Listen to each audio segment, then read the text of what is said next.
మన ఎదుగుదలకు మన అలవాట్లే పునాది. అలవాట్లు బాగుంటే బీదవాడైనా కోటీశ్వరుడవ్వచ్చు. అదే చెడు అలవాట్లుంటే లక్షాధికారైనా అట్టడుగు స్థాయికి చేరవచ్చు. మనం ఎదగాలంటే మన ఆలోచనలతో పాటు అలవాట్లు కూడా సరిగా ఉండాలి. కొన్ని అలవాట్లను దూరం చేసుకోవాలి. వీటి వల్ల సంఘంలో గౌరవంతో పాటు మానసికంగా ప్రశాంతత పెరుగుతుంది.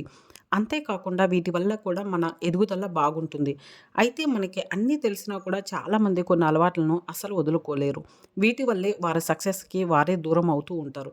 చాలామంది వారి మనసులో చాలా పనులు అనుకుంటారు. కొన్ని పనులను చేయాలనుకుంటారు. కానీ అదే ఆచరణ విషయానికొస్తే చేయలేరు. వీటి వల్లే మొత్తం సమస్య.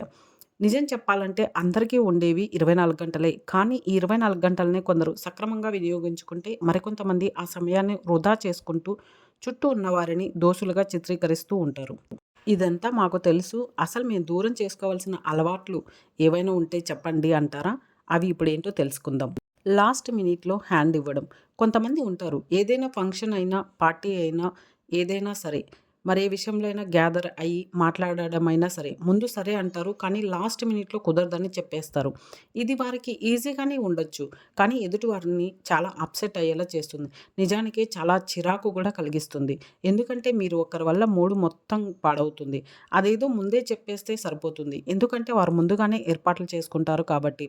లాస్ట్ వరకు ఉండి రాదని చెబితే మీకోసం అరేంజ్‌మెంట్లు చేయడం, వారికి మీతో మాట్లాడే కొన్ని ఎక్సైట్‌మెంట్లు వంటివన్నీ కూడా స్పాయిల్ అయ్యేలా చేసినట్లే. కాబట్టి ఇలాంటి బిహేవియర్‌ని మానుకోవడం చాలా మంచిది. అలారం ఆఫ్ చేసుకోవడం. ఇది చాలామంది చేసే పని. ఉదయాన్నే లేవాలి. పనులన్నీ చక్కగా చేసుకోవాలని ఎన్నో సార్లు అనుకుంటారు. దీనికోసం చక్కగా అలారం కూడా సెట్ చేసుకుంటారు. 1 కాదు, 2 కాదు, 4, 5 అలారంలే పెట్టుకుంటారు. నిజానికి లాస్ట్ అలారానికి లేస్తారు. అది కూడా తప్పదని తెలిసి. ఇలా చేసినప్పుడు ముందు అలారం పెట్టుకోవడం వేస్ట్ కదా! పెట్టినప్పుడు సరిగా లేవాలి. అంతేకాని దాన్ని ఆఫ్ చేసి పడుకోవడం కాదు. దీనివల్ల మీకు మంచిది కాదు. మీ పక్కన వారికి కూడా డిస్టర్బెన్స్ తప్పదు. టు డూ లిస్ట్‌ని పోస్ట్‌పోన్ చేయడం. చాలామంది రోజులో ఏ పని చేయాలో ముందుగానే ప్రిపేర్ అయి ఉంటారు. దీనికోసం టు డూ లిస్ట్ కూడా రాసుకుంటారు.